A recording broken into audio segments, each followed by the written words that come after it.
Los Angeles లో కార్చిచ్చు మళ్లీ వేగంగా కదులుతుంది. 50,000 మంది నివాసాలు ఖాళీ చేయాలని అధికారులు ఆదేశాలు జారీ చేశారు. నార్త్లోని కఠిన పర్వతాల గుండా వేగంగా అగ్నికిలలు విస్తరిస్తున్నాయి.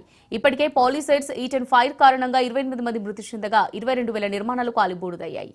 మంటలను ఆర్పేందుకు అగ్నిమాపక దళాలు తీవ్రంగా శ్రమిస్తున్నాయి.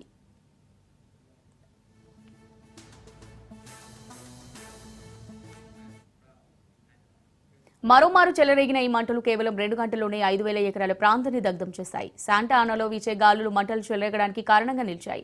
మంటల నుంచి వచ్చే పొగ కారణంగా పెద్ద నల్లటి మేఘాలు ఏర్పడుతున్నాయి. ఈ నెల ప్రారంభంలో చెలరేగిన మంటల కారణంగా లాస్ ఏంజల్స్ లో కౌంటీ ప్రాంతం తీవ్రంగా దెబ్బతింది.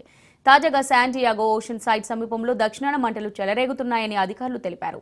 వీటిని అగ్నిమాపక శాఖ అదుపు చేసిందన్నారు. లాస్ ఏంజల్స్ లో వీస్తున్న గాలుల కారణంగా మంటలు పదే ఎగిసిపడుతున్నాయి. లాస్ ఏంజల్స్ వాతావరణ శాఖ తెలిపిన వివరాల ప్రకారం ప్రస్తుతం అక్కడ గంటకు 20 నుంచి 30 మైళ్ల వేగంతో గాలులు వీస్తున్నాయి.